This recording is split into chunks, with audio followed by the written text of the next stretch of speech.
Good morning friends केमन आछो तुम्हारा सबाई आशा करछि तुम्हारा सबाई खूब भालो आछो सुस्थ आछो और आमराओ बेश भालोई आछि।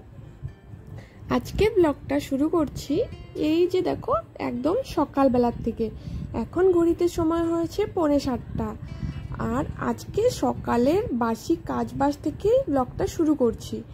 আর সকালে উঠেই সর্বপ্রথম ঠাকুর প্রণাম করে তারপরে এই যে দেখো ঘর দুয়ার ঝেড়ে নিচ্ছি। আর এই যে একটু গ্রিলের মধ্যে দেখছিলাম ঝুল পড়ে আছে, ভাবলাম সেটাকে একটু ঝাড়ু দিয়ে পরিষ্কার করে নিই,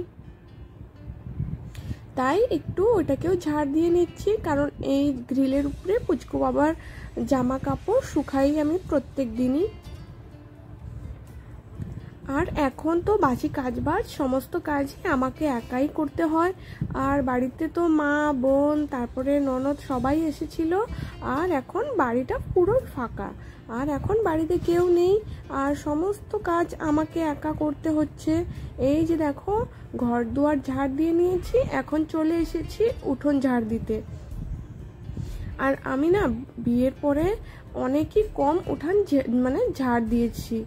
আর যেহেতু প্রত্যেক দিন আমি ঘুম থেকে উঠে আমার বাসি রুমটাকে ঝাড় দিয়ে সোজা চলে যেতাম রান্নাঘরে ব্রেকফাস্টটা রেডি করতে, কিন্তু ওই যে শাশুড়ি মার চোখের অপারেশন করার পরে এই যে আমাকে সমস্ত কাজই করতে হচ্ছে, আর সাথে সাথে বাচ্চাকেও সামলাতে হয়। তার জন্য একটুখানি সকালে উঠলে কি তাড়াতাড়ি কাজটাও হয়ে যায় আর নিজের জন্য একটু সময়টা বের করতে পারি। আর আমার হাজব্যান্ডও উঠে পড়েছিল ঘুম থেকে আর একটু ক্যামেরাটাও ধরে দিচ্ছিল। আর এখন আমি এই যে সমস্ত যে পাতা পড়েছিল গাছ থেকে সেগুলোকেও একটা বালতিতে ভরে রেখেছি। আর এখন আমি যে একটা হাঁড়ি মাজছি, মানে রাত্রে তো সমস্ত বাসনগুলো মেজে রাখি, কিন্তু এই যে হাঁড়িটা তো রাত্রে মাজতে হয় না, সেটাকে রেখে দিয়েছিলাম, সেটা এখন ভালো করে মেজে তারপরে বাসি ড্রেসটাও ছেড়ে দিব, ছেড়ে তারপরে আবার পুজোর ঘরে ঢুকতে লাগবে, মানে ঠাকুর ঘরে ঢুকতে লাগবে বাসি কাজটা সারতে। আর ঠাকুর ঘরে তো বাসি নাইটি পরে যাওয়া যায় না। আর আমার হাজব্যান্ড এখন সকাল সকালই বসে পড়েছে, দাড়ি মুছটা একটু সেট করছে, তাই একটু ওকেও একটু ভিডিওতে নিয়ে নিয়েছি। আর এই যে নাইটিটাকে চেঞ্জ করে চলে আসলাম ঠাকুর ঘরে, একটু ঠাকুর ঘরটা মুছে নেব।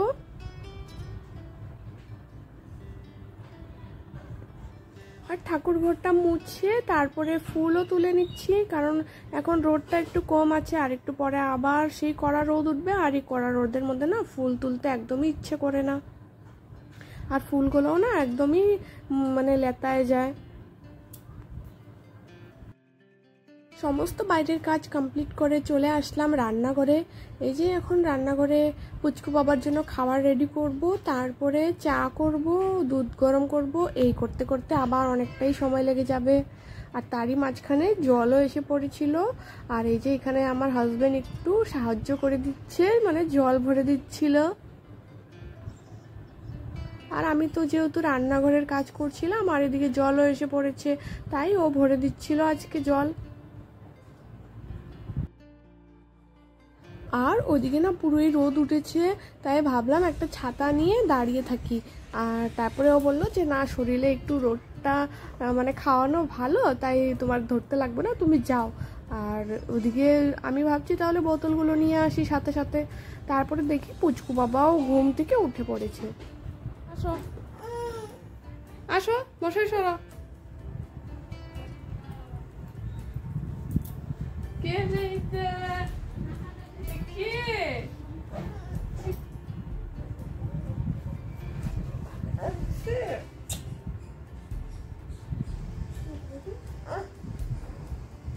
দেখতেই তো পারলে পুচকু বাবাও ঘুম থেকে উঠে পড়েছে। আর এখন এই যে বিছানাটাকেও তুলে নেব। আর সবার চা খাওয়া হয়ে গেছে। আজকে না রুটি করিনি, আজকে ওই যে ছাতু মুড়ি কলা এইসবই খাওয়া হয়েছে,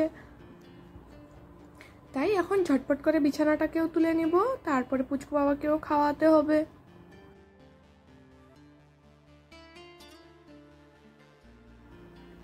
এই যে দেখতেই পাচ্ছো বিছানার মধ্যে কতগুলো বালিশ, আর আমরা 3 জন ঘুমাই এখানে, আর বালিশই বেশি।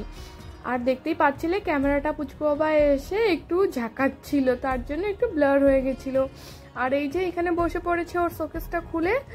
আর আমি না মানে চাটা মানে খায় তারপরে আসছিলাম, মানে ওদেরকে মুড়ি ছাতু এগুলো পরে দিব ভাবছি, বিছানাটা আগে তুলে নিই।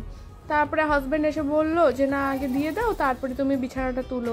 তো এই যে অর্ধেক বিছানাটা তুলেই আমি চলে গেছিলাম, তারপরে ওদেরকে খেতে দিয়ে তারপরে এই যে আবার চলে আসলাম বিছানাটাকে ক্লিন করতে।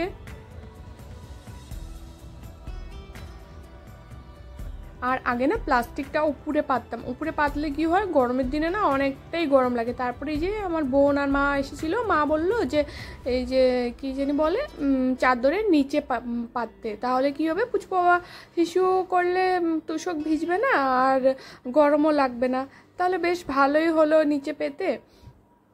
আর এই যে সকালে একবার ঘর ঝাড় দিয়েছিলাম, তারপরে আমার হাজব্যান্ড ফ্যানটাকে একটু পরিষ্কার করলো, আর এখানে একটু নোংরাও হয়ে গেছে তাই আবার একটু ঝাড় দিয়ে নিচ্ছি। আর ফ্যানটা অনেক দিন থেকে না হাওয়া দিচ্ছিল না ভালো, তাই একটু নোংরা হয়ে গেছিলো, তারপরে হাজব্যান্ড একটু পরিষ্কার করে দিয়েছে, এখন বেশ হাওয়া দিচ্ছে। তারপরে এই যে কিছু জামা কাপড়ও ছিল সেগুলোকে ধুয়ে নিয়েছি সকাল সকাল, যেহেতু রোদ আছে শুকিয়েও যাবে ঝটপট করে।